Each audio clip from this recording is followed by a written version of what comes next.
Hoje a gente vai mergulhar numa história fascinante. A história de como uma disciplina de 2000 anos, que todo mundo achava que já tinha dado o que tinha que dar, passou por uma revolução. Uma revolução que, sem muito alarde, acabou construindo o mundo digital em que a gente vive.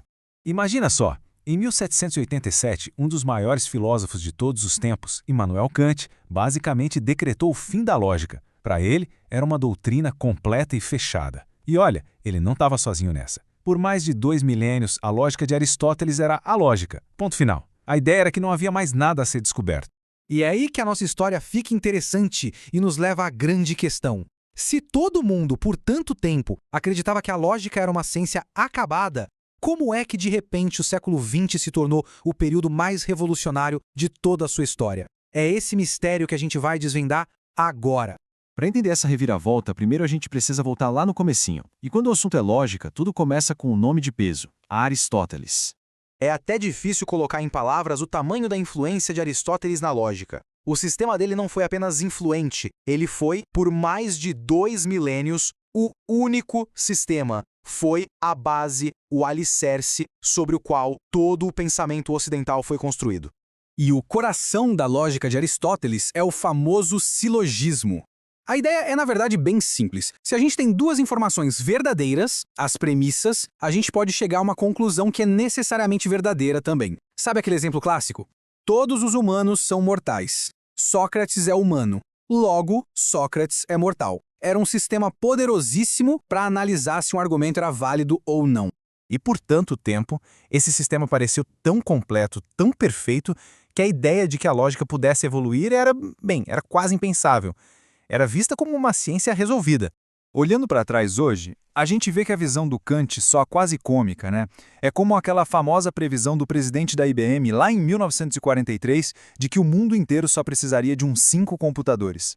As duas previsões subestimaram de uma forma absurda o potencial de uma revolução que estava prestes a acontecer. Tá, então o que foi que causou essa revolução toda? Foi uma mudança que pode parecer sutil, mas que teve consequências gigantescas. A lógica deixou de ser apenas formal para se tornar formalizada. E essa diferença mudou o jogo completamente. Olha só como Aristóteles provava um argumento. Ele usava a linguagem do dia a dia. Isso é o que a gente chama de lógica informal. Ela analisa a estrutura do argumento, claro, mas ainda está presa nas ambiguidades e na complexidade da nossa língua. É um texto denso que exige uma certa intuição para a gente entender. Agora, olha a mesmíssima prova, só que usando a lógica formalizada. A diferença é da água para o vinho, né? Aquela confusão da linguagem natural simplesmente some, e no lugar entram símbolos precisos, com regras super claras. A lógica se tornou uma espécie de matemática do raciocínio. E como é que essa mágica funciona? Basicamente, a nova lógica trouxe uma caixinha de ferramentas muito poderosa. Temos os quantificadores, como para todos e existe algum, as variáveis, como x e y, que podem representar qualquer coisa, e os conectivos, como se, então e não. Juntando tudo isso, foi criada uma linguagem universal para a razão. E com essa nova linguagem formalizada nas mãos, a lógica não apenas melhorou, ela explodiu. O universo de novos sistemas lógicos se tornou possível da noite para o dia. O primeiro grande fruto disso foi a chamada lógica clássica. Ela podia expressar ideias muito mais complexas que os silogismos. Pensa na frase, todo mundo ama alguém. Isso pode significar que para cada pessoa existe alguém que ela ama, ou pode significar que existe uma única pessoa sortuda no mundo que é amada por todo mundo. Com a notação formal, essa ambiguidade desaparece. O significado fica cristalino. Outro avanço incrível foi a lógica modal, que lida com as ideias de necessidade e possibilidade. A sacada genial aqui é pensar em mundos possíveis. Por exemplo, é possível que amanhã chova, porque a gente consegue imaginar um mundo onde isso acontece. Mas é necessário que 2 mais 2 sejam 4, porque isso é verdade em todos os mundos possíveis que a gente consiga conceber. Essa ferramenta abriu portas para raciocinar sobre tudo, da metafísica à ética. E a velocidade dessa revolução foi estonteante. No final do século XIX, tivemos a criação da notação. Em 1931, Kurt Gödel chocou o mundo ao provar que existem limites para o que a lógica pode fazer.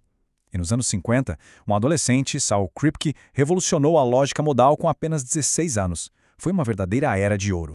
Certo, mas por que tudo isso importa pra gente hoje? A conexão entre esses desenvolvimentos, que parecem tão abstratos, e nosso mundo digital é direta e extremamente poderosa. A melhor maneira de pensar nisso é com a metáfora da árvore. Aristóteles plantou a semente. Durante 2000 anos, essa semente cresceu lentamente. Mas foi no século XX, com a formalização, que a árvore finalmente floresceu.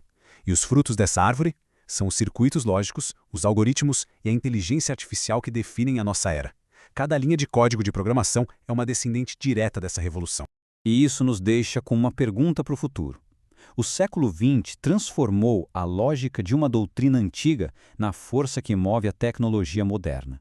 Se uma única mudança, de formal para formalizada, foi capaz de desencadear tudo isso, o que será que o século XXI nos reserva?